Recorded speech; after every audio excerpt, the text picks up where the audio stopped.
Hi, everybody. I'm Tom Pico, president of the Chamber, and I'm spending a few minutes with each of our candidates running for a seat on the Chamber Board of Directors this year. And we're recording these so that our members can get to know our candidates better before voting in our election. Annually, our members have the opportunity to elect 3 people to the Chamber's 18-person board, and then our existing board elects 3 more members from the remaining pool of candidates. So we have 6 new board members each year.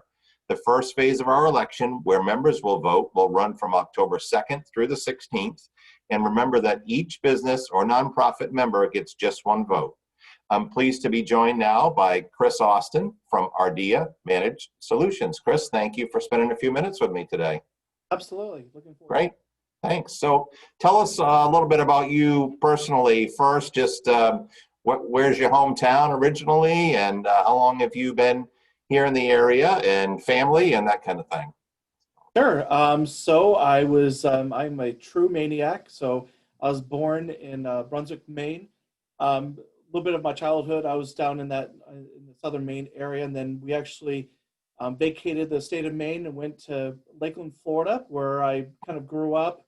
And I came back home in 1999 when I got recruited by a company that we may have heard of, MBNA, and so I came I've heard back of home. that. Yeah. And so I've been here ever since, and now reside with my wife, Lindsay, and our 4 kids in Spruce Head, which is in the St. George Peninsula. Super. That's great. So tell us a little bit about Ardiah Managed Services and your role with them. Yeah, so Ardiah Managed Services, we're what we would call management on demand. So we have dedicated teams that do accounting, technology, and payment solutions. It was previously my company, Austin Payment Solutions, as well as a company down in Booth Bay Harbor of Osmond Page. And we had merged back in January. We both became Ardiah Managed Services, and we have offices, like I said, down in Booth Bay Harbor, but we also have a brand new one in Rockport. It will now be our company headquarters, where we'll be doing the accounting, technology, payment solutions. We also do standalone payroll services, and we're expanding across the country. The goal is in the next 10 years that we'll probably have around 50 locations, around 250 employees, and be anywhere from a 50 to $60 million company in 10 years. So I have a lot of work to do, and we have to do it the right way. And we're going to be coming to a neighborhood near you. That's great. Super. So you mentioned MBNA a little bit. Tell us a little bit more about your career path and your work history prior to Ardiah. Yeah, so and that was in October of '99, where I spent 14 years with MBNA and Bank of America, and most of those years I was in management there, leading the efforts of some phenomenal people. Unfortunately, things changed, and I was one of several people that the company basically was eliminating jobs, and really opened up a new opportunity for me to get back into retail banking. And back in 2013, I went back into retail banking with Key Bank down in Booth Bay Harbor, where the rest is history. Now I've transitioned into merchant services and then have my own company. And then in January, here I am. I take over the company. I'm president of Ardiah Managed Services. Could not be happier, more excited to utilize the 25 years of experience to help my company move forward, lead the efforts of my team, and just work with people in the community to make our community stronger as well. That's great. I know that you're pretty engaged in the community beyond your professional roles, and so tell us a little bit about any boards that you might be on, or community involvement with your kids and that kind of thing. Yeah. So definitely, I'm a busy person outside of my work life, that's for sure. So I've been a past board member of the Chamber of Commerce down in Booth Bay Harbor, but also a founder of some I would say organizations that are focused on networking, as well as being able to provide resources for the community. So back in the 13, 14, and 15, we had the Taverniers down in Booth Bay Harbor, where we were doing things like the first ever job fair, et cetera, and other community events. But then when I moved back to my home area, my Mid-Coast region, really started to dig in and be part of some amazing groups. So right now I'm on the board for the Camden Area Business Group. along with you, Tom, where we're truly focused on making the Camden area very strong. And it's not just necessarily just downtown Camden, but the area, to enhance our relationship with the chamber. That way we can continue to dig deeper into some of the work into those areas. Very proud of the work that we're doing there. I'm also on the board for the Mid-Coast Recreation Center, so MRC, and currently the president of Rock Coast Networkers in Rockland. That's great. Super. Oh, and that's not, and let's talk about some, no, there's a lot more that's out there, but I was going to say is that, and I'm very active with my kids. So I've coached the boys in baseball. I'm probably going to be a future softball coach again, which I've done previously for one of my other kids. So it's something that I love doing things in the community as well, outside of the business community. That's great. That's great.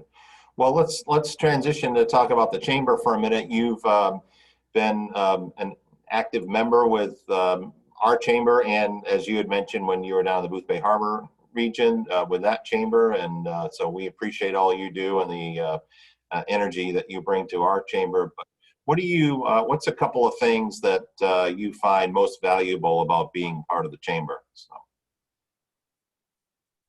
Well, I would say that this year with COVID-19, I think it's different from my experience in the past, is how important it is to have a strong chamber.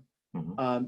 It's very clear with your leadership, along with the board, is that you've been an advocate, and the chamber's been an advocate for small businesses, and they need you so badly for basically advocating for them on the state level. The letters that you've been sending on behalf of this chamber, as well as the work you've been doing with other leadership in the other chambers and the other groups that are trying to keep our businesses alive during these very difficult times. So I think that is just so, it has been a wonderful thing being able to be part of those Q&As where you were asking for our feedback, and it just wasn't something that was on deaf ears. You literally took our feedback and you implemented it, and you really put it into action, which is great. And then I'm a networker. Everyone knows me. I will be at every single business after hours, connect over coffee, remote sessions.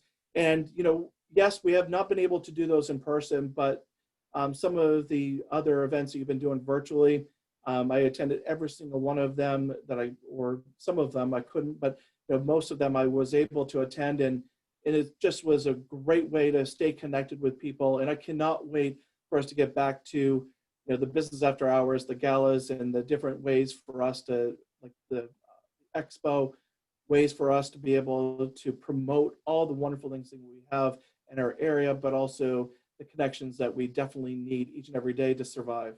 Absolutely. So that's great.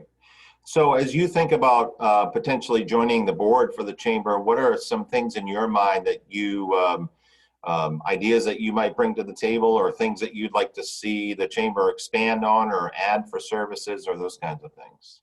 Yeah, I mean, I think that it's a well-oiled machine right now. The chamber is just phenomenal. I think what I'll be able to do is bring my circle, my network, the voices of that business community, as well as just the community in general, for their voices to be heard on the board.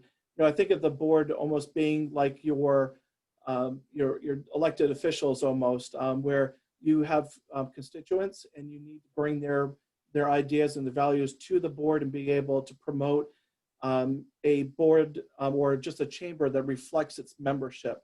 And for me is just the advocacy that I bring to the chamber, is that in everything that I do, when I'm bringing on people to, even on my team at Ardiah, when I'm bringing on my business development team members, one of the most important things I say is you've got to join your local chamber.